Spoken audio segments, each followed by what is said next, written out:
My name is Laura Latman. I'm a nutritionist at Five Stones Institute, and today I'm going to be showing you how to make your own sauerkraut.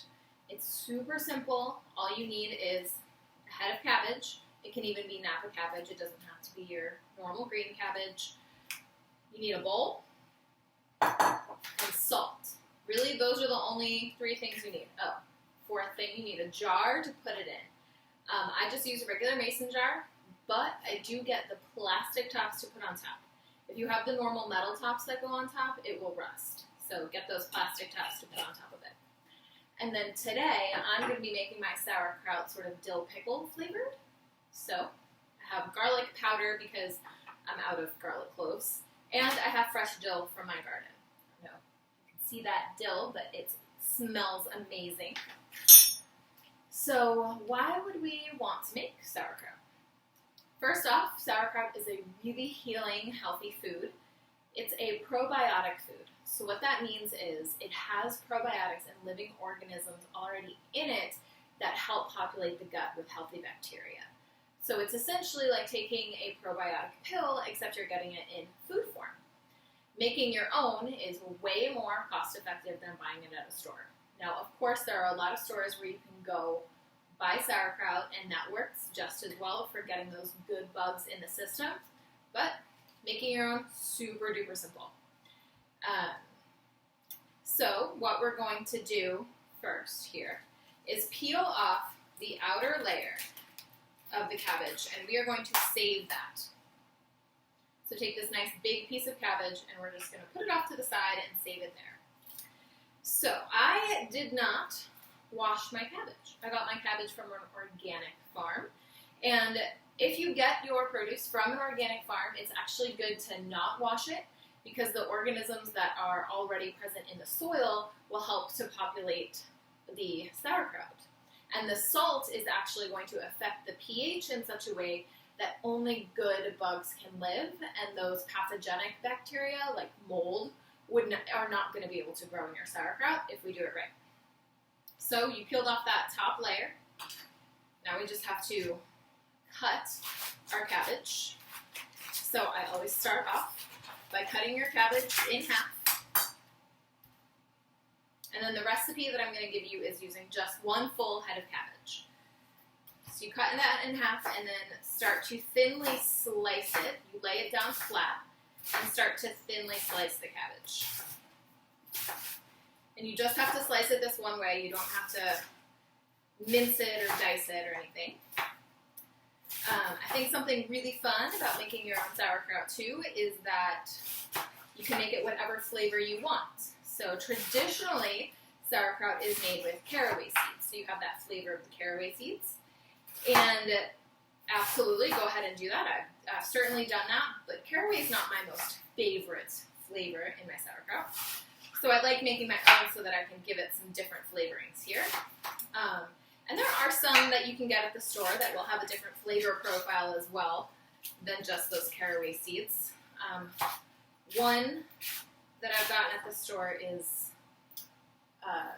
Old Bay, which was actually really good, and I decided to make it on my own.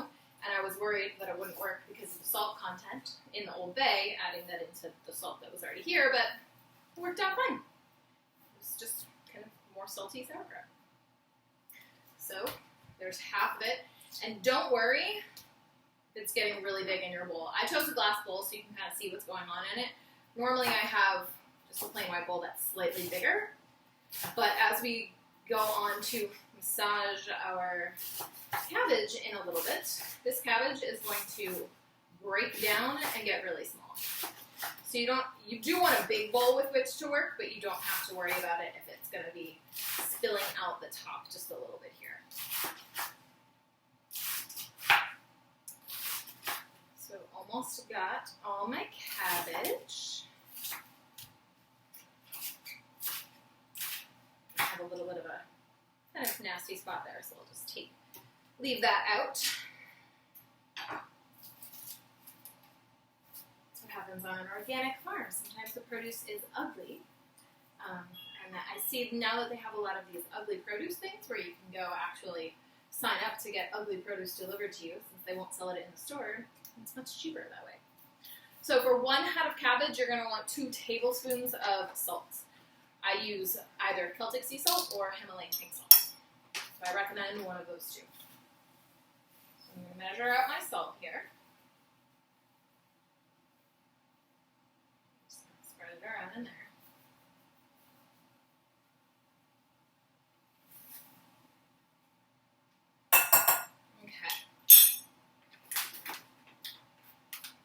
And that's all the salt that you're going to need for your sauerkraut. It's just that 2 tablespoons.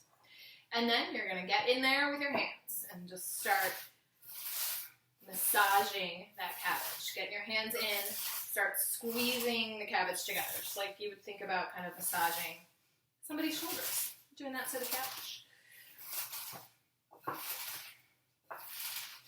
And while we do that, we can kind of, sometimes I like to sing or just meditate while I do it, because we're going to have to do this for 10 minutes. We're going to be massaging this cabbage for 10 minutes. So it's a good time to check in. It's a good time to maybe do a loving kindness meditation of some sort, or think about something that makes you really happy.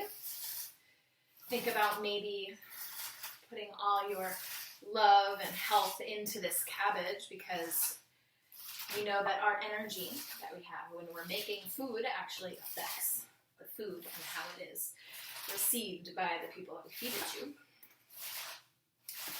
So of course we're getting in, we're getting messy. This cabbage is starting to break down and get smaller, and as it gets smaller, I'm going to add in the rest that's sitting here on my cutting board. And if you end up, so I didn't cut the core out of the cabbage, so if you end up with a really giant piece of cabbage, just take it off. If it's a really giant chunky piece of cabbage, just take it away. All right, we got space for some more.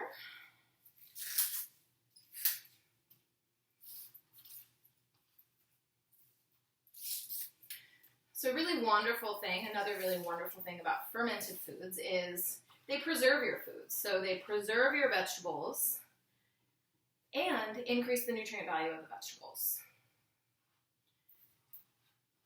So we're getting probiotics from our food, and there's actually, when it's summer and you have a plethora of produce. So, I belong to a organic farm CSA, and I always get a ton of cabbage and greens early in the year, and then I start getting a lot of peppers and cucumbers and zucchini and all that stuff. And sometimes I have way too much, so much that I can't eat it. So instead of letting that all go to waste, you could throw a big party, which would be super fun. But another thing that you can do is make sauerkraut if it's cabbage, or just ferment the vegetables. And if you're using other hard vegetables like green beans, beets, carrots, cucumbers, of course, zucchini, other stuff like that. And when I say hard vegetables, I just mean, not spinach, really. Doesn't really hold up very well. Or even kale, I don't think does.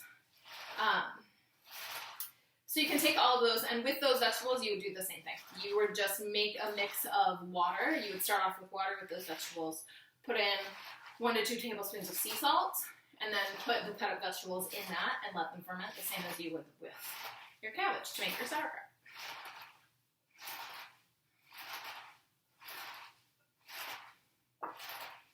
So we are preserving our vegetables. Can't eat them right away. Make them into sauerkraut. We lacto ferment them. Now, we can eat them in 6 months.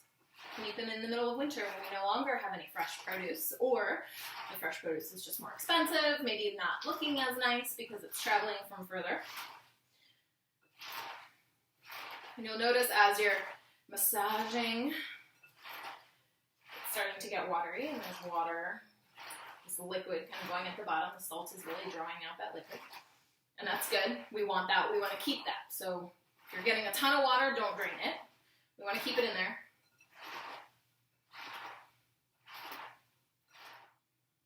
Okay, so I have been massaging my cabbage here for 10 minutes. And you can see it's broken down, right? So it was kind of coming out of the top of the bowl before. Now it's really, really liquidy. Floats around, and it's only coming about halfway up the bowl. Now is when I want to flavor it. So I always wait till the end to flavor it. I don't know why, but just having all that stuff, depending on what it looks like, if it's caraway seeds or something else, I just don't like the way it looks when I'm massaging it. So I'll take my dill off the strands there. I'm going to go ahead and chop it up.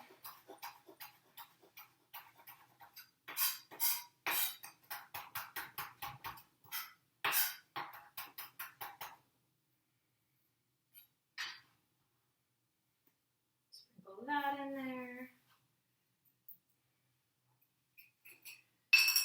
And I'm going to do, so I would normally do about 2 garlic cloves, so I'm going to do about one teaspoon there. Sorry, it's not even 1 teaspoon. I'm doing about half a teaspoon because garlic powder is way stronger than regular garlic.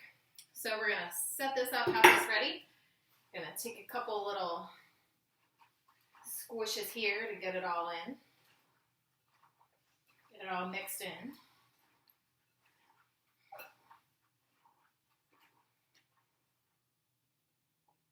And then I'm just going to take my cabbage mix, cabbage dill garlic mix. And if you are using garlic cloves, you could mince it, but you don't have to. You can just kind of slice the garlic cloves thinly. As they ferment, they're going to flavor the whole thing. And then you can just eat the slice of the garlic clove when it comes out. So when you're pushing it in, you're going to do just that. You're going to push it down to fit all the cabbage in. And I've got a lot of yummy cabbage juice here at the bottom. And you really want to pack it in because what we want to do is get it so there's no air. We don't want oxygen. Oxygen is the enemy of proper fermentation here. So, you know, the enemy of any food aging process. So we want to shove it down. I want it below the neck here.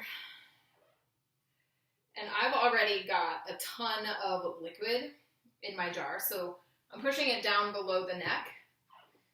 And the liquid, you do not want the liquid to be as high as the jar because the liquid is going to, as it ferments, the liquid will come out the top. So what you want to do with this big leaf that you saved is fold it up. I'm actually going to take out that big crunchy rib part in the middle. So you want to fold this up, shove it down. So this is going to kind of be your cap. So you're going to get this below the lip of the jar. It's fine if the liquid is coming up above this. You just want to make sure that all the cabbage in there that you want for sauerkraut is below it. So this is kind of creating your barrier. It's making sure everything is pressed down nice and tight. I'm going to just dump out a little bit of my liquid because it was coming up a little bit above that neck. Now it's not. Now we good. Go ahead and put your top on. You're going to have to clean off your jar, but that's it. That's how easy it is to make sauerkraut. Now this jar is going to sit on my counter depending on the temperature in your house. Mine's at about 74, 76 degrees. So depending on the temperature of your house, it's how long it takes to actually ferment. Mine, I like to go for about 3 or 4 days. You can actually, it's not going to ruin it if you do this, you can actually open it up and take a little taste after 2 or 3 days and see if it's a way that you, in a flavor that you like it. Feel like it's fermented enough, throw it in the fridge until you're ready to eat it. Now, I have kept sauerkraut in my fridge for up to a year. I think the official recommendation is 6 months. I had it in the fridge for a year and I ate it and was fine. So yeah, if your house is on the warmer side like mine, this is really going to take 3 or 4 days and then be done. If your house was on the cooler side, or if you were doing this in winter, you might want to leave it out for a week. And then whenever, like I said, whenever it tastes like what you want it to taste like, go ahead and throw it back in the fridge. And then just eat it when you're ready. And to get the benefits of the sauerkraut, to get the probiotic benefits, you don't need to have that much. If you love it, you can have a ton. If you only want 1 or 2 forkfuls, that would be enough every day to get the benefits of the probiotics. So, there you have it. Nice, beautiful jar of sauerkraut that's going to sit out on my counter. And let me know how yours turns out.